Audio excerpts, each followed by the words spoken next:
This video is about the parable of Lazarus and the links with Psalm 146, which helps to explain the parable. The parable of Lazarus is ultimately a parable about the resurrection. Towards the end of the parable, the rich man asks Abraham to send Lazarus to his brethren to speak with them. But Abraham in the parable says, "If they hear not Moses and the prophets, neither will they be persuaded, though one rose from the dead." So we see then that this parable is ultimately about the resurrection. So the story itself seems to involve life after death without the resurrection, but that's the story. But the meaning behind it is that of the resurrection, and of course other things besides.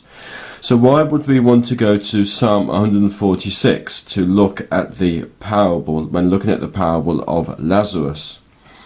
Well, according to the concordance, the word Lazarus is the Hebrew, or it comes from the Hebrew name Eleazer, which means whom God helps. Now in Psalm 146 and verse 5 we read, "Happy is he that hath the God of Jacob for his help, whose hope is in Yahweh his God."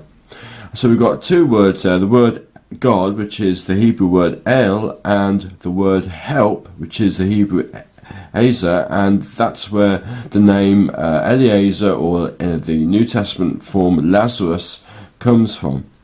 So there might well be links between the psalm and the parable based on the link between the meaning of the name and that verse 5. And when we look at the context in Psalm 146, we see how appropriate it is for helping us to understand the parable of Lazarus.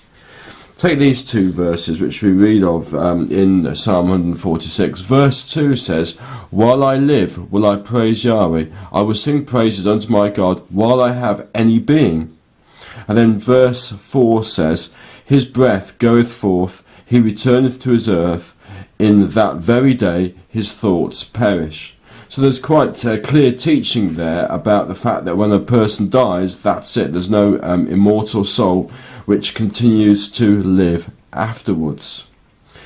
And then when we look at some more verses in the psalm, we see how they specifically link with aspects of the parable of Lazarus. Take, for example, verse 3 of the psalm. "Put not your trust in princes, nor in the Son of Man, in whom there is no help." Now that's what Lazarus did to start off with. At the beginning of the parable, we find him at the gate of the rich man, desiring to be fed with the crumbs which fell from the rich man's table. So at that stage, he was, to a certain extent anyway, putting his trust in princes and looking for help from man, but was only at the most obtaining crumbs.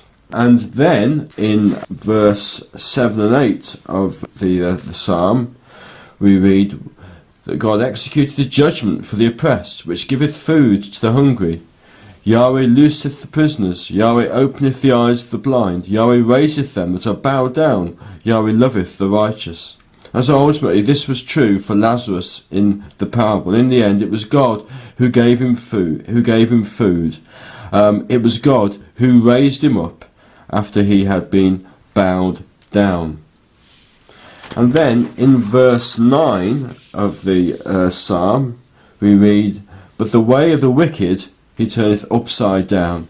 And of course this is what happened to the rich man, as we read in the parable. "But Abraham said, Son, remember that thou in thy lifetime received thy good things, and likewise Lazarus evil things. But now he is comforted, and thou art tormented." So we see the reversal there that happened to the rich man.